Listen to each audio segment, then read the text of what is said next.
Hey everybody, Adam Arkfeld. Today I'm going to talk about the Coffee Panda. The Coffee Panda is my everyday brewing device. I talk about it a lot. I recommend it to people and I've seen it being discussed in discussion boards. So I just want to show you how it works in case you're considering buying one or if you just want to learn more about it. So it's very simple. It has a pitcher, a coffee filter in the middle, a lid that screws off, and then this cap here. When you are pouring it out, it keeps the water in.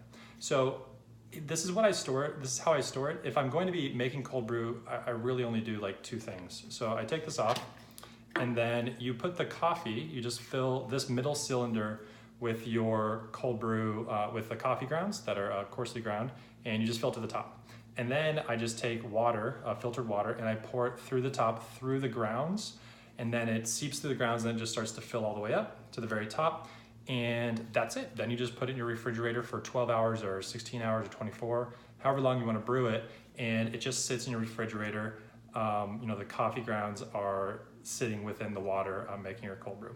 When you're done, it's super easy to pull the coffee out. You just screw this top off. And so now all of your coffee will be sitting in here. And then you have this with your coffee grounds in the middle. And you just twist it and it pops right out. And then you put this top piece back on the pitcher. And now this piece will have the coffee grounds in it. It actually has this little bottom part that screws right off.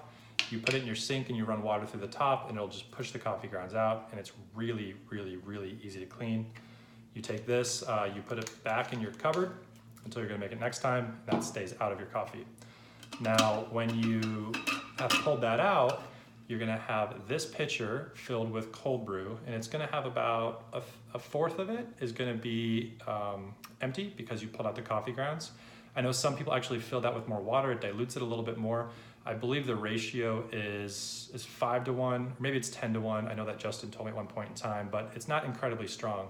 That's one of the few downsides to this, is that if you wanna make a concentrate, you can't really do it with the Coffee Panda because it tells you, it basically dictates how much coffee and how much water are being put together and what that ratio is gonna look like. I guess you could make some adjustments to it, but if you're using a toddy system or something else, you have a lot more control over whether it's a concentrate or not, but in this you really don't. However, this is extremely convenient. If you are making a lot of cold brew, you might want to brew it in here, then pour it into some other pitcher or mason jar or something, and then start brewing it again. For me, this lasts like 2 to maybe 3 days, but I drink a lot of cold brew. It's extremely easy to clean, and again, it's only like 3 or 4 pieces and just really easy to convert from brewing to drinking, whereas with the toddy, you're like filtering and like water shoots out and stuff like that.